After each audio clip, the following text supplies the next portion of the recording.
Good afternoon and welcome to the Joy Show. I'm Barbara Schreiner Trudell, your host. And as we begin today, I just want to remind you that joy is an acronym for just one you. And everybody who comes on this show with me is to explore their unique nature, the way they live, and to find their authentic voice. And it's people living their passion and purpose that I always invite on the show. So it's always an exciting time. As we begin today, I'd like to start with the land acknowledgement as we come together, knowing that the land that we are meeting on today is the original territory of many, many Indigenous people and nations. And this land was theirs long before documentation of time. And it is specifically the land of the Wendat, the Anishinaabe, the Mississaugas of the Credit, and the Haudenosaunee. The territory of what is known today as Toronto is under the One Dish, One Spoon Wampum Belt, a peace treaty between the Haudenosaunee and the Anishinaabe, and is a mutual agreement between nations for sharing land and resources. There are many Indigenous people who live here from all across Turtle Island, and it is my hope that we come to a place of reconciliation, of honor and respect for the land, for the people, and for the history. I remember that we are all one. Well, today I am super excited to have on my show Cheryl Rodgers. Now, she is the spiritual coordinator for the Unity Spiritual Center in Kitchener, Ontario. And she is my dear sister friend. So, Cheryl and I have been collaborating on a few things. And so today we're going to talk about a new project that we've got going on. But first, Cheryl is a remarkable, brilliant woman. And I just want to bring her in now so we can just talk about the work she's doing, how she's doing it, and how the two of us got connected. Oh, and there's Emmy is in the Zoom room here, or in the StreamYard. How are you, Cheryl? I am so wonderful. I'm so excited to be here, and I'm excited about all the things that we are talking about and planning. Well, it's exciting because ever since you and I connected, so we may as well start there so that people have an understanding of that. We met in person a year ago at a conference in Vancouver. And, it's like the minute you got off the plane and we met at baggage claim, it was like sisters from another mother. I know. I can remember that so clearly. I remember you sort of sitting there, and I came out and I looked at you, and you put up your hand, and I put up my hand, and it was like we were reuniting almost. Never mind that we'd never met each other. It's always funny, meet people online because we've been in Zoom meetings together. But the connection is different when you then meet in person. And it was so powerful. Like I really see you as my sister. And the bond that we have was just immediate and very like-minded. We have an idea about spirituality and this life journey that really quite matches. Absolutely. I remember we had our own rooms at this place, and coming into your room and sitting on your bed and having this conversation. And it was like, oh my God, it was like, yes, yes, yes, I agree. And yes, this and that. And we were just like so in agreement with each other. Yeah. With all the things that we believe and spoke about. And so that was very exciting. It was like we knew that one day we would do something together. Oh, without a doubt, without a doubt. And like the ideas that we were talking about at that time was the New Thought Bridge, the idea of, there's all these New Thought organizations, there's CSL, there's Unity, there's, the AGNT, there's the Universal Foundation for Better Living, blah, blah, blah, blah. It's going on forever and ever. And ultimately, we're all teaching one thing.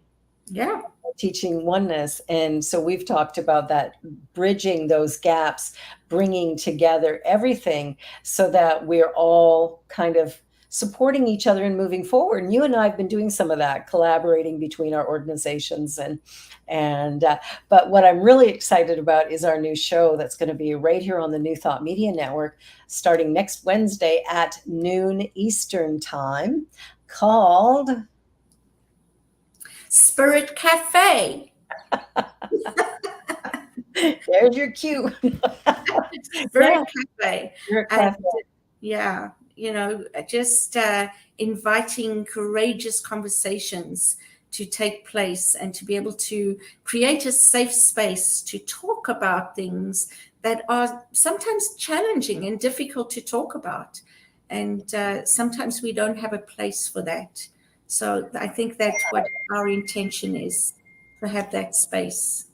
Exactly. Like being able to, talk about death, talk about medically assisted dying, talking about abortion, politics, religion, the use of the word God, which can really ruffle feathers. Mhm. Mhm. All of these different things to be able to create a space where we can have differing opinions Yeah. and respect one another enough to listen and start to heal some of those old wounds, those ideas of separation. Mhm. Because there is, Yeah. Exactly. And to be open, right? To be open to hearing different opinions. There's no right, there's no wrong. It just is what it is to you, and it is what it is to me, and the same for anybody else. And I might shift my way of thinking from something that I might hear. Or I might bring something to the conversation that will help shift somebody else's way of thinking. And either way, it's okay, whether that happens or not. yeah, I think I remember watching a TED talk of a gentleman, Daryl Davis, who's a musician, and he talked about as a black man choosing to sit down with the head of the KKK and have a conversation. And they did this over many, many years. They got together regularly and they were able to converse because they chose to respect each other, even though they didn't agree with each other. Mhm. And the shifts that occurred as a result of that were pretty phenomenal. And I think that's the most important thing. And thinking back to the conference we were at, one of the things that happened there was we kind of did a little bit of that, oh, what do you call it? The human library, where members of our group were able to share their story and the stuff we discovered. Yeah, very powerful. Holy man, I was shocked by just what people were saying, like, oh, I hitchhiked across Africa when I was, 19 years old or something. I'm like, you did what? Mhm. It's like these stories that we would never know if we didn't sit down and open up our ears and fermer la bouche, Yeah, that mouth a little bit so that we could actually hear what somebody else is saying. I think that's sort of for me, that feels like the way that we're going to begin to get to a place of harmony in our world mhm, is to come to understand and accept one another as we are where we are, without exactly. desire for them to be different. Well, what that exercise did, I think, Barbara, was really take us into knowing each other deeper. And Hmm. how often do we take the time anymore to do that, right? I remember as a school kid, I used to, meet somebody and want to know their whole life story.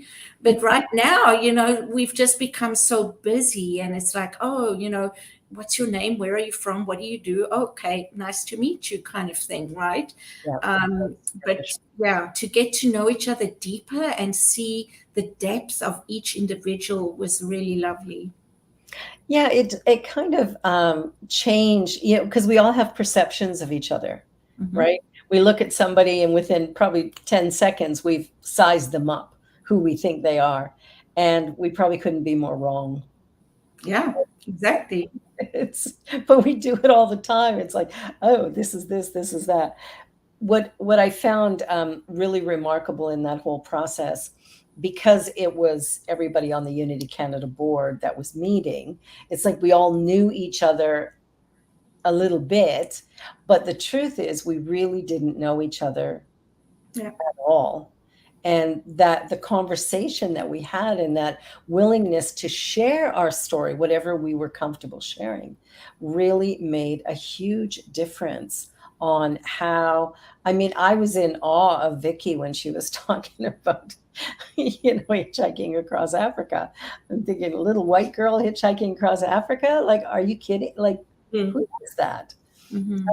And I'm sure lots of people do, but I didn't know anybody who had done that, who Mm-hmm. at a very young age was brave enough to go to a different country that has different language and be able to just roam around. I wouldn't hitchhike across Canada.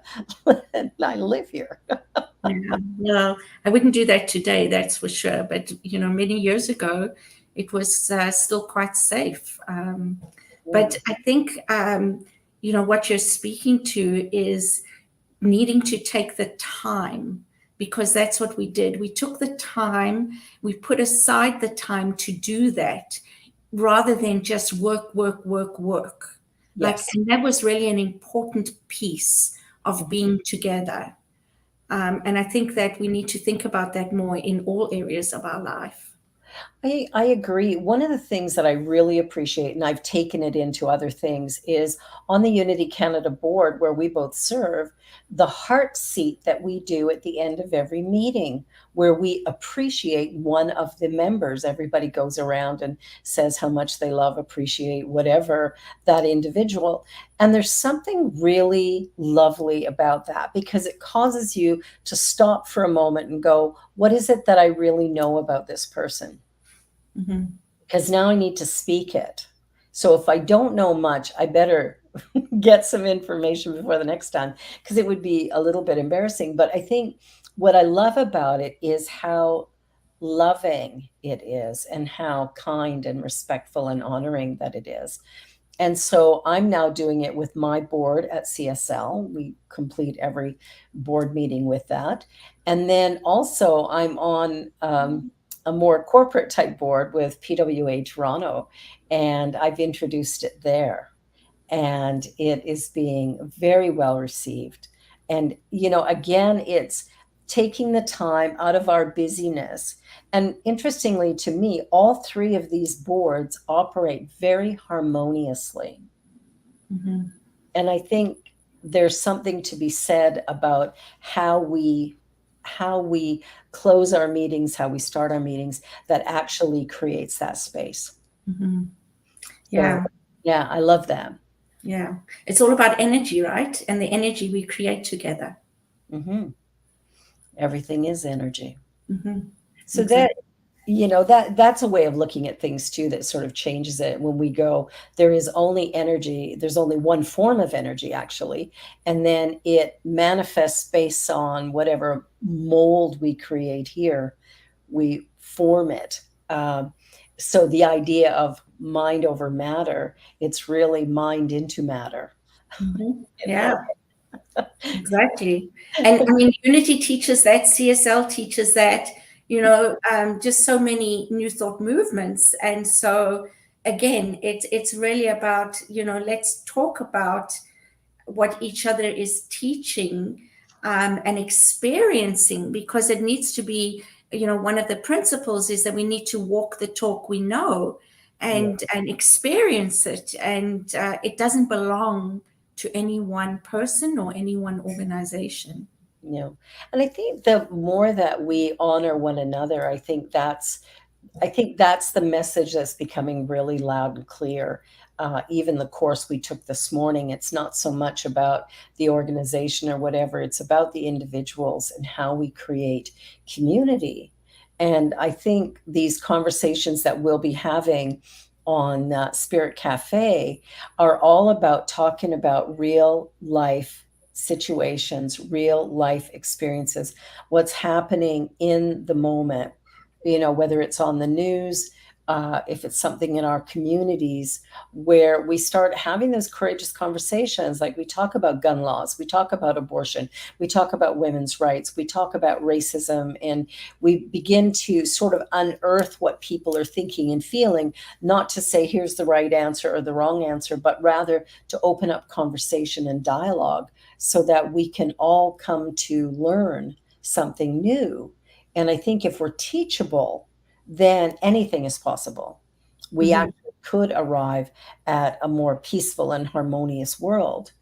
simply through conversation that happens Mhm. respectfully. Yeah, Yeah, absolutely. agree You to know. disagree. Yeah, and the other thing that we have spoken about as well is inviting people to write into us and tell us what they would like to talk about, what's on their minds, what's on their hearts, right? We have an email address it's spiritcafe2@gmail.com where people can do so. And we'd love to know what people would like us to bring to the conversation. Yeah. Yeah, because it's nothing's off the table. Like nothing is taboo in my mind. It's, whatever people want to talk about, let's do Mhm. that. Let's talk about it. Let's talk about, you know, domestic violence. Let's talk about women's rights, men's rights. Let's talk about what's happened with the indigenous people in North America and around the world for that matter. Let's talk about what's really going on. I know for me, one of the things that kind of challenged me over the last little while is conversations about Ukraine being at war. And I thought, isn't it interesting? And this will probably ruffle some feathers, but isn't it interesting that we're focusing so much attention on supporting Ukraine, but we're ignoring all the other wars that are going on around the world? Mhm. And that disturbed me because it suggested to me that a white country is more important. And the reality is, it isn't. In Mhm. fact, I don't even think white people are the majority of the world. Mhm. And so, again, there's this imbalance that is happening. And I think as we begin to have some of these conversations, we'll probably ruffle more than a few feathers on the way. But I'm kind of okay with that. How about you? Yeah, I think that's important, right? I think that's the only way that we can really get to feeling and understanding where we stand on things Yeah. is by having that conversation and hearing others and then being able to form our own feelings and thoughts around that. What that brings up for me, just as an example, is how we are controlled by the media, Yes. right? Because the media focuses on that. And so we don't even think further than what we're seeing and hearing. And that's, I think what that's about. And that's a bigger discussion too. Well, it is. And something just occurred to me, something I'd heard the other day about even pronouns. You'll see beside my name it's she, her. I have friends who are they, them. I've got other people. And actually, I would ask Deja to put she, her after yours because I Mhm. believe that is your pronoun.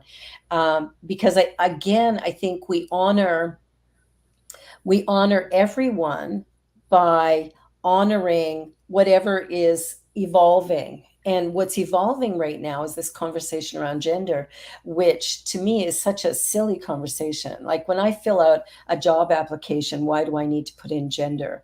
Or when I go get, my passport or my driver's license or whatever. I mean, you've got a photo of me, you've got my name, my birthday, my address.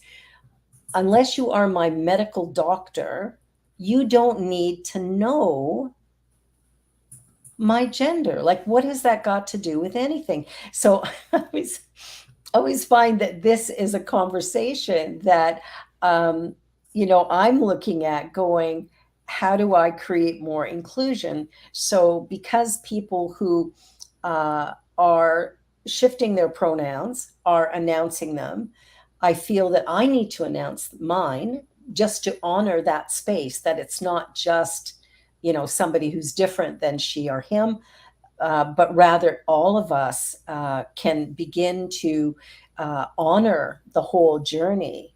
Yeah, Rev Me, they, them, we, us. So again, and it's a transition. I've talked to a few people who go, I don't understand when you say they, that means more than one person. They is simply a pronoun. Let's just use it and not question it. Like I've got family members who are they, them. It's like we want to begin to learn new things begin to discover new ways of being. And we can't do that if we sit in our little box and go, my way's the right way. Mm-hmm. Yeah. Well, one of the things that I learned, because I, went after the incident with the killing of Floyd, Mhm. I did some work on myself with anti-racism and some courses because I realized that there was a lot that I didn't know. And so how can I speak to something that I don't know? And I think that's an important piece as well that people could think about is before we have an opinion, before we say something and have this decisive stand on something, it's important to educate ourselves so that we can understand a little bit more, a little bit deeper about a topic that we have an opinion on. And that's one of them. It is. And I think our opinions can get us into a lot of trouble uh, Mm-hmm. because they're not based on fact. More often, they're based on emotion. And because we have a belief system that we don't even really know what's in our belief system. But for myself, for example, I remember when we did a workshop over a year ago with Unity Canada, and we had Kika Ojo Thompson come in and talk about Black lives and racism and all that. And she said the only people who can be racist are white people. And I was waiting for everybody to drop off the call because they were all white people. But they didn't. They stuck around. And then she went on to explain that it's because white people are the only ones who benefit from racism. So it's not that other people can't hate different cultures or skin colors or whatever, but where's the benefit? And the benefit, of course, goes to the white person. So it's like, hearing that and understanding, and then even from the book Me and White Supremacy, I think that's what it's called, where she talks about if you're white, you're racist, right? It's like because you've been raised in a white home with white parents and maybe in a white city. I was raised in a white city. You weren't, but I was. And all of a sudden, that's the norm. That's like all of a sudden, then that causes other questions, where you might say or do something that's culturally appropriate from where you were, but is highly offensive. Mm-hmm. Like, I remember with our babies, our little babies were always called monkeys. Mm-hmm. Well, we came to Toronto, myself and another woman came to Toronto, and we were serving at Jesse's Center for Teens, working with teen moms. And a lot of them were mixed race or Black. And she was looking after the babies one day and she called this little baby a monkey. Well, we got called to the mat. Mm-hmm. Like, that's racist. I went, no, it's not. It's ignorance. Mm-hmm. You don't know. I mean, I knew, but she didn't. And it's like sometimes we say things because we don't know what we don't know. Yeah. And it's okay. It's okay. We step in the mud and we go, wow, thank you for letting me know that. Thank you for taking the time to tell me what I didn't know so that I can do better next time. Exactly. And that's the point, right? It's okay. I don't have to be right. I don't have to know. A lot of what we believe, what we think, what we experience comes from our environment. It comes from our learning, from growing up, school, family, community. And so if we can be okay with the discomfort of it all, I think that's really what we're talking about is Yeah. not to take it personally. Yeah, because I'm going to make a mistake if I don't know. It doesn't mean I'm a bad person. It just means I don't know, but am I willing to learn? Am I teachable? And I think that is probably the most important thing for any of us is to be teachable, to stand in the moment and go, wow, I could have done that better. I remember speaking at a church that was, a Black congregation and talking about how I was the black sheep of the family. As soon as it came out of my mouth, I knew it was inappropriate. And so when I came down off the podium, sure enough, somebody came to me and said, do you really think that was an appropriate thing to say? And I said, absolutely not. Mm-hmm. And that just changed the energy right there. There was nothing combative. I didn't defend myself. I knew I'd made a mistake, and so I just accepted that, yeah, she was right. Mm. So I don't have to be right. I don't have to be perfect. I'm human, Yeah, and I know exactly. what I know, and I don't know what I don't know. But I think that's very true. And then there's the other side of things about when are we going a little bit over the top, right?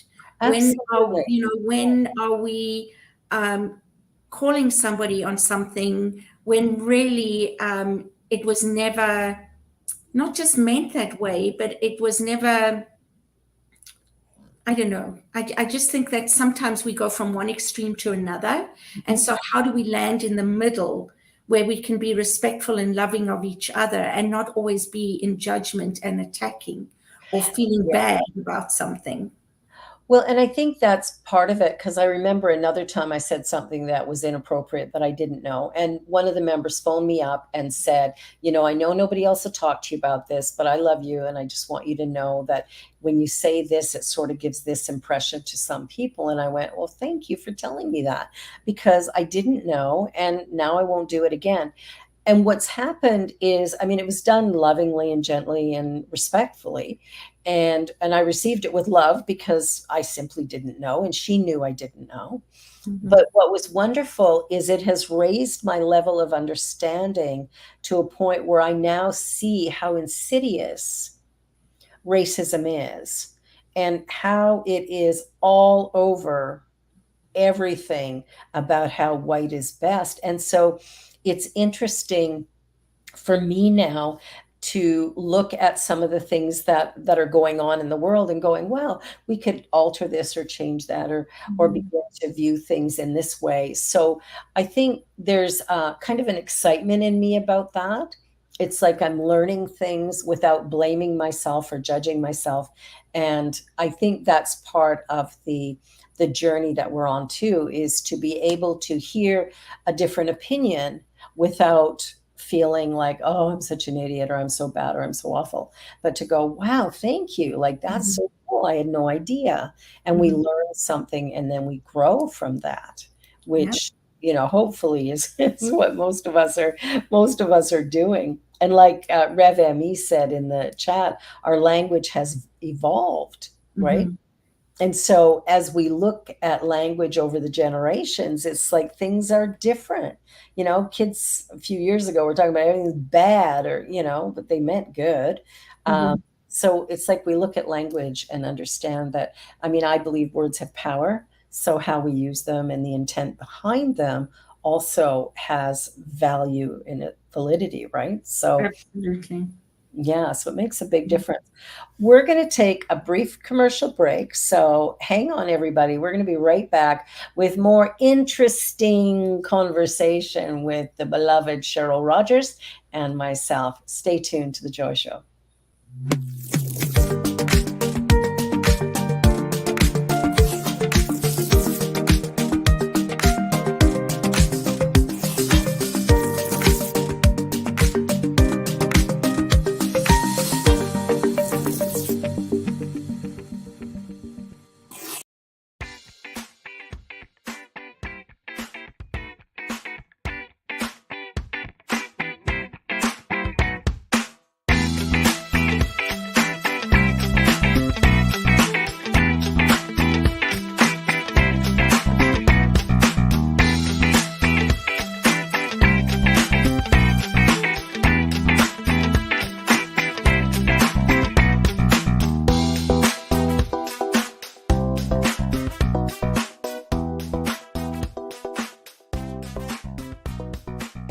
New Thought Media Network is on the rise. We're looking to grow with you. Do you have technical media experience or perhaps a desire to learn? Are you willing to volunteer your precious time and attention? We share this message to benefit all.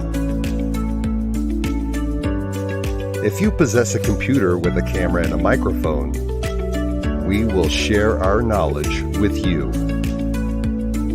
Behind the scenes or being the star, let us bless our one. contact us at info@ntmedia.org.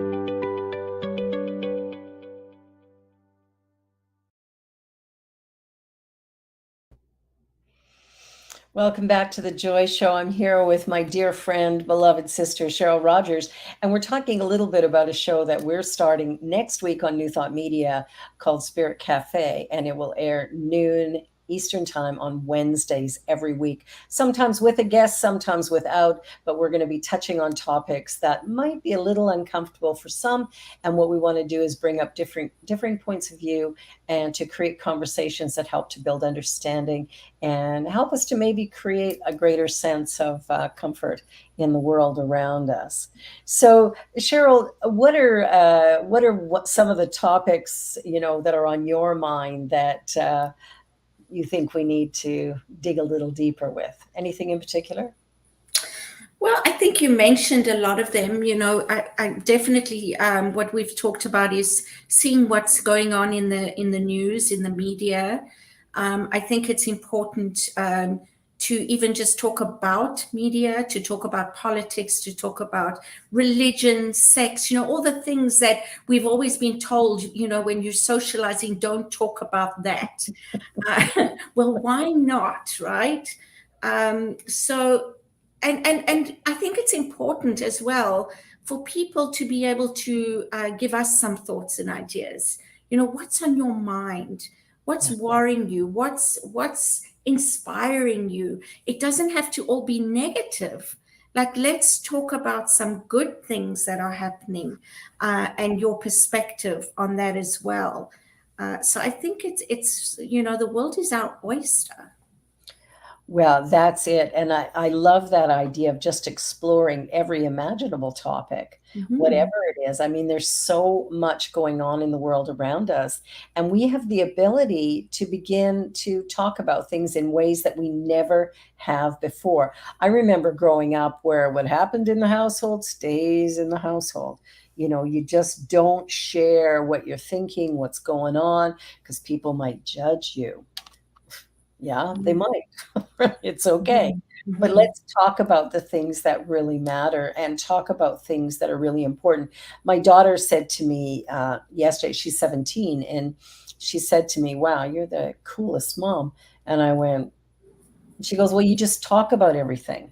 Like, I talk about my life and what it was, what it is. And not all parents will do that. Some feel like, well, I can't share this because that's when I was being bad and I don't want my kids to know that. But the reality is, we're all human. We've all made mistakes. We've all made choices that maybe didn't serve us very well. And by hiding it, are we serving anyone? Or is it a way of communicating that allows us to reveal our humanity to our families, even as we reveal it to the world as well? Yeah, some of the things that I personally love to talk about is change. Things are not the same. What are we talking about when we say a new normal? What does it mean to say let's go back to normal? Is there such a thing as going back? There's just so much, right? I love to talk about reality, what's real and what's not real, right? Because everything is from our perspective. And what you were saying about, like family and things, there's so many versions of ourselves. I see myself one way, you see me another way, my husband will see me a different way. And Yeah. so again, who am I? I am who you interpret me to be, right, in your mind. And so that's the other thing, is also how real are we? When are we real and when are we not? I don't know, it's just there's so much. I love it. I love it. It's like, what am I anyway? Yeah. Who am I? What am I? Where am I from? Well, the masks we wear, the different personas we put on, depending on who's standing in front of us, like there is so much that sometimes I remember years ago doing a 10-day silent retreat, a Vipassana meditation retreat. And in that 10 days, it's like you come to terms with you because there's no distraction. Mhm. There's no TV, there's no radio, there's no journaling, there's no books, there's no workouts, there's meditation and sleep, and that's kind of it. So you come to that place of hearing your own thoughts and, what is it I really think about me? And can I get okay with me? Like that's the part that's so important that we kind of miss is who am I in the grand scheme of things? And can I get okay with being me? Yeah. Because sometimes we don't like ourselves very much and Mhm. we assume other people won't like us either. Mhm. So we hide. Yeah, absolutely. But what if we told the truth? Yeah. And what is that? I know, I know. I remember years ago speaking at a church, and it was on Mother's Day, and so just talking about being a mom and being a woman and all that. And all of a sudden, there's this prompt from inside of me to e express or share how many times I've been married. And I was like and finally I went, you know, like, Pierre's favorite saying is, fifth time is the charm. And, I made a joke about, well, I thought Liz Taylor was going to get a run for her money, but, I've stopped. It's all good. And yeah, there was this collective kind of, what did she just say? And then it sort of landed and there was some laughter, but it was one of those things that for me was really scary to share because what are people going to think of me having Mhm. had 5 husbands? It's like, Mhm. what's going on with you, girl? But the fifth one stuck. Like our 20th wedding anniversary is coming up next month, and so obviously we're doing okay. But it took me finding me Mhm. or some version of me that I could accept and love that was able to get to a place where I could find a person that I could actually be with without hiding completely, Yeah. right? And I love that, that it took you being able to be a person that you love and respect and cherish, right? And that's what's important. And so, even talking about what other people think, like, is that important? Nope. Why is that important? Those kind of things, because we grow up thinking that it matters, but what matters is really liking ourselves and Absolutely. being the best person that we can be. Yeah. Then what does it matter what somebody else thinks? And that's such a great lesson. I know Course in Miracles teaches that what people think of you is none of your business, and both positive and negative. And I remember Meg Ryan being interviewed one time, and she was on Oprah, and she said she doesn't read any reviews about herself. And Oprah was like, "Really?" And she goes, "Yeah." She says, "Because if they say something really good about me, the next time I'm on set, that's in the back of my head. How do I accomplish that again?" And she said, if they say something bad about me, I might cry or whatever. So I don't want to hear that either. And I thought, but how smart is that to just every day show up on set and be the best that you can be in that moment rather than holding yourself accountable to some other standard that somebody else has put on you that can't be based in truth because it comes from their perception of what has occurred. Exactly. And that's when you're not being true to yourself or true to anybody else. Exactly right. Exactly right. And you mentioned earlier something about normal, and I hear that quite a bit these days, oh, it's a new normal. And when I think of normal, I go, well, what is that really? Mhm. It's a recipe for mediocrity at best, right? Yeah. And it's like I've always challenged that idea of, oh, well, this is normal. No, no, normal doesn't exist. That'd be like saying every single one of us is like me.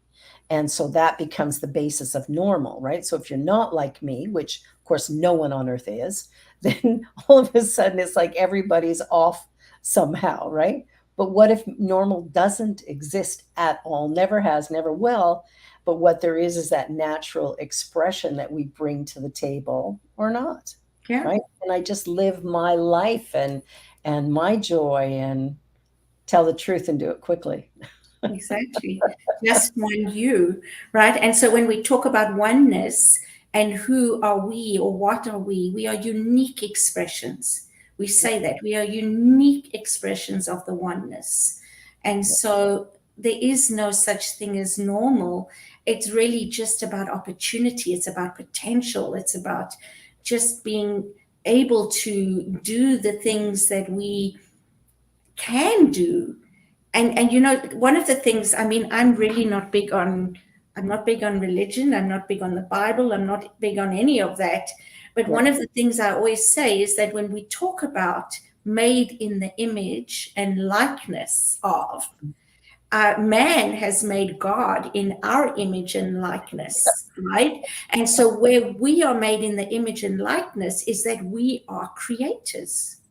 Yes, we Right? are. That's how we are made in the image and likeness, because we are part of the one. There is no separation. Therefore, what one can do, so can the other. Absolutely. We're all created unique and special, Mhm. all expressions of energy, formulated, however, and expressing that energy, which has infinite potential. Mhm. And what are Exactly. we doing with it? Yeah. Measuring ourselves against somebody else. And what we do then is we make ourselves smaller than what we are. And I'm Absolutely. guilty of that too. I mean, it's part of the human factor, right? It's just who we are as human beings having this experience in this dimension. And we've been raised by people who could only, share with us what they believed about the world around them. Mhm. And then we've taken that on, and it has shifted our perception of ourselves Exactly. based on, the modeled behavior of those around us, whether it Mhm. be teachers, siblings, parents, um, religious leaders, whatever, And I think, we were talking earlier about the word God and how some people are really uncomfortable with that word. It's just a word. It is a word to describe an infinite energy and infinite possibility. And because of, like you said just a few minutes ago, that we have formed God in our our perception of the human form, what happens is we now look at this judgmental, critical guy in the sky passing judgment down on us mere humans, rather Mhm. than accepting that there is within us an infinite potential that all of us have, not some, all. There is no one who's been left out of the equation.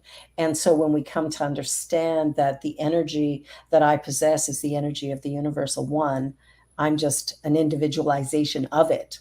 All of us have, all of us can do anything Exactly. once we set our mind to it. Yeah, exactly. And we can choose to change the past, present, and future. Like, Absolutely. wow, you Mhm. know, I mean, how amazing is that? And some people say, how can you change the past? Well, why? Because it's the stories we tell ourselves, right? That's all it All we is. got to do is just tell a different story.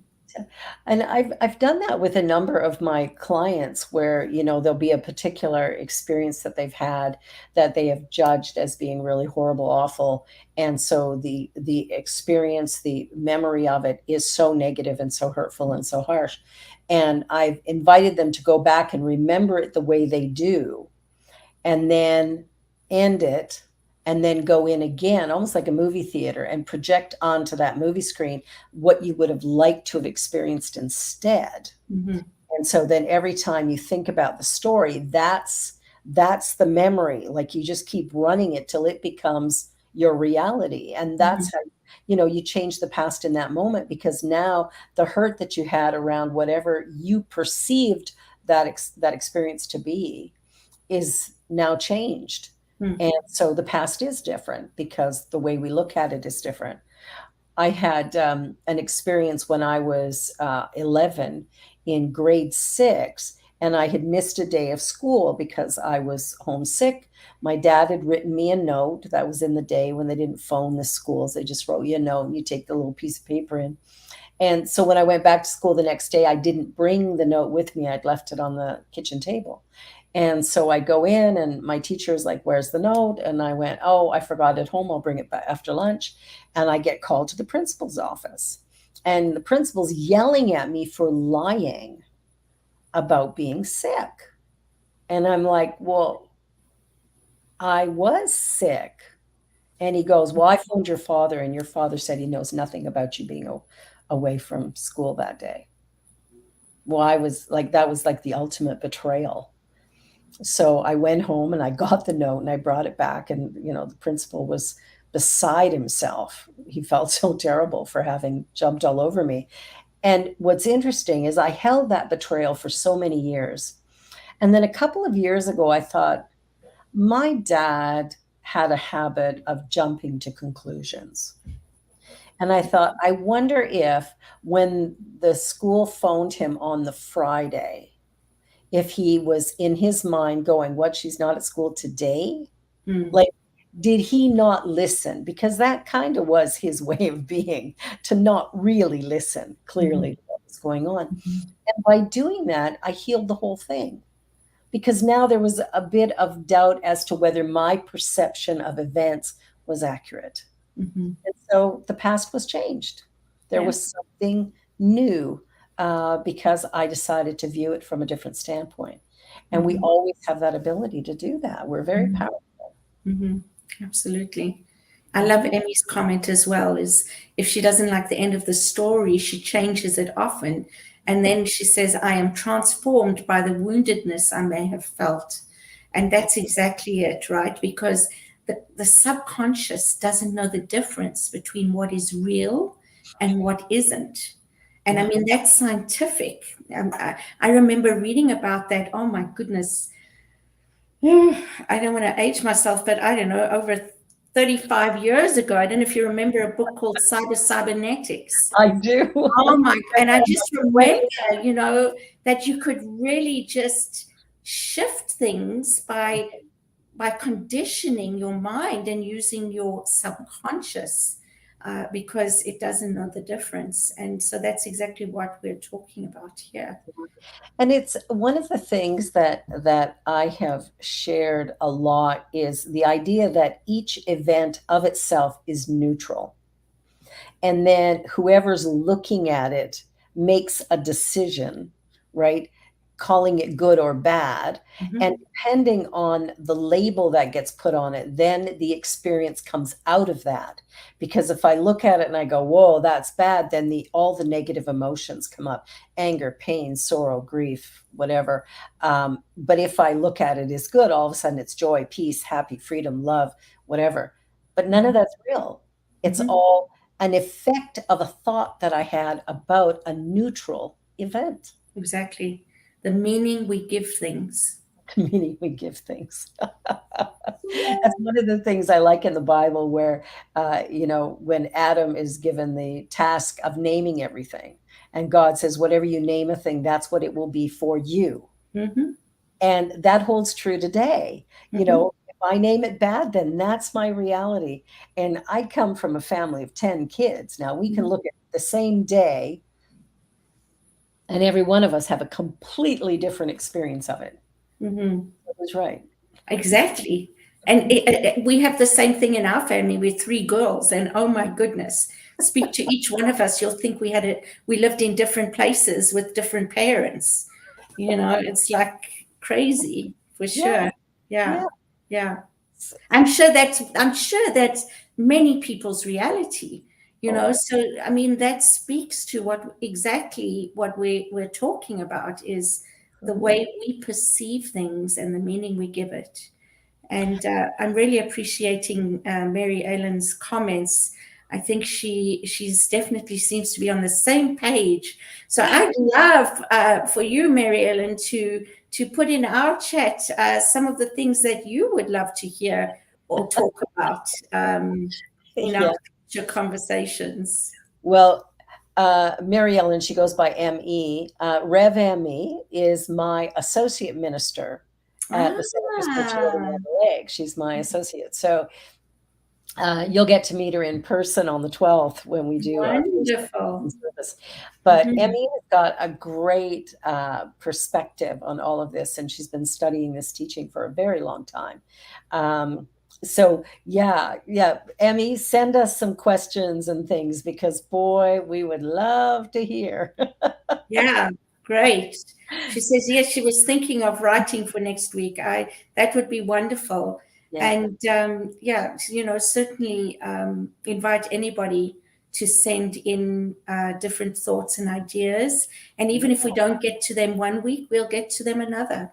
absolutely, absolutely. Mhm. We'll build a list of things because I remember when in the U.S. they started talking about, uh, you know, Roe versus Wade and removing the rights of women to uh, have abortion, and it's like I was dumbfounded by it, going, what century are we living in and what's going on here? And it was interesting the amount of comments and conversation and the feelings that came up Mhm. for many people around that. Mhm. So there's another topic. And I recently was working with a client who had a relative who was going to have a medically assisted death. And again, the conversation around that, like, should we do that? Shouldn't we do that? What's right? Whatever. It's just so, so important to have these conversations, agree to disagree sometimes, and be willing to learn something new, like research a topic and get more information rather than our infinite willingness to just guess. Mhm. Exactly. Yeah.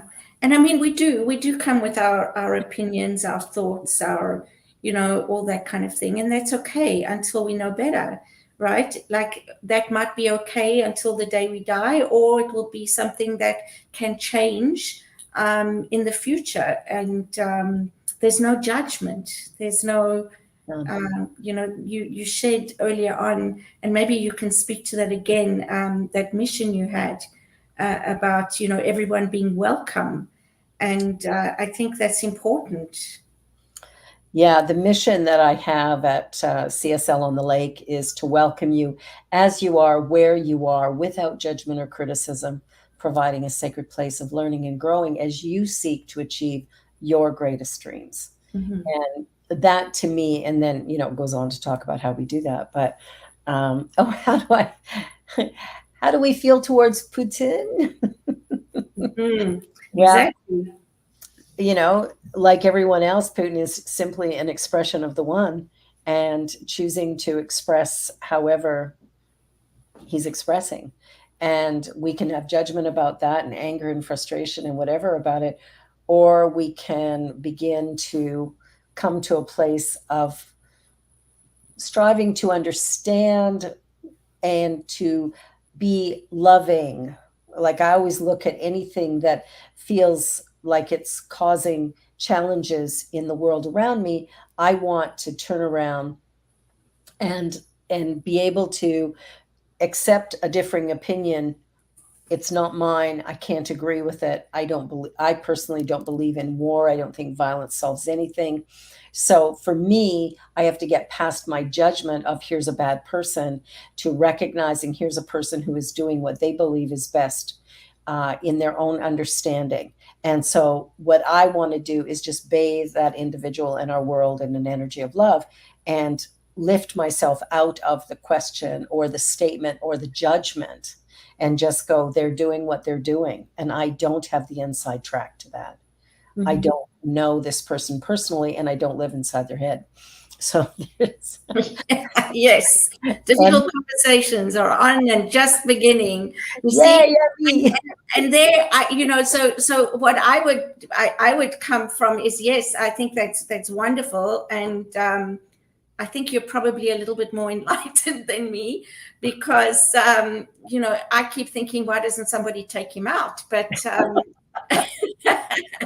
but then then I have to say, I also go to a place where I think to myself that we, in our human capacity, make judgments and calls about what's good and what's bad, and we really don't understand the bigger picture. We have no And idea. we have no idea. And I think that big picture is actually incomprehensible for the human mind to understand and to know. And so, it's some might say, well, that's a justification for, being okay with everything. Well, that's okay. If it works for me, I'm okay with that. If what you say works for you, I think that's great. But that's one thing I also do is, when I do have these negative emotions and feelings, I try and send love and light, and really sort of, because I don't want to feed that energy with my negative energy. So when I become aware of that, I can bring that down so that I can put out and choose to put out a better energy. And I think that's important. Like when we come to understand there's only one thing going on, we all live, move, and have our being in it. The thoughts that we think are impacting the whole of it. Mm-hmm. So if I can create more of an equilibrium for myself, I think I create a greater possibility for harmony in the whole. Exactly. But when I'm angry and frustrated and annoyed, then I'm just pulling it all down. At however level my my interactions impact it. Yeah, exactly. I agree with you there wholeheartedly. Mm-hmm. I'm talking too much. My throat's getting dry. That's okay. And I would like to say, Emmy, thank you for bringing that up, because that's, again, the topics that we're afraid of talking about. Mm-hmm. Just like me, that could have been me. I look inside to see if I have any of these patterns within me. And that's a good point too, Emmy. It's like, what about that outside of me is triggering something inside of me? Because we often talk about mirroring, right? When something triggers us, it's mirroring something back to us, and you can't wipe the mirror and clean it or change it when it's within you. You have to go look the other way. Well, in the practice of Ho'oponopono, which is a sacred Hawaiian practice, is all about there is only one. So if there is only one, whatever I'm seeing out here exists in here. And so I can go in here and I can begin to do healing work in here, which will translate and transform whatever's going on in the world around me. So we're definitely going to have some great conversations Wednesdays at noon right here on New Thought Media, YouTube, Facebook. Cheryl and I are going to be talking about anything and everything. We'll have guests sometimes. We'll be just the two of us other times. You can send in your questions while you're on. You can be sending questions or comments in through the comment box, and we will deal with those as we go along. spiritcafe2@gmail.com. And you can send us any little thing you'd like to hear us talk about and explore. I am so excited, Cheryl. Thank you so much for being my guest today. I am really excited to have these conversations with you and to get Spirit Cafe up off the ground and changing lives, changing worlds, changing me. Yeah, one person at a time, right? And it starts right here. It was my pleasure. Thank you. Oh, thank you so much. I love you. Bye, everybody. This is The Joy Show. We'll be back again next Friday when my guest is Enrico Colantoni, actor extraordinaire. So see y'all then. Bye for now.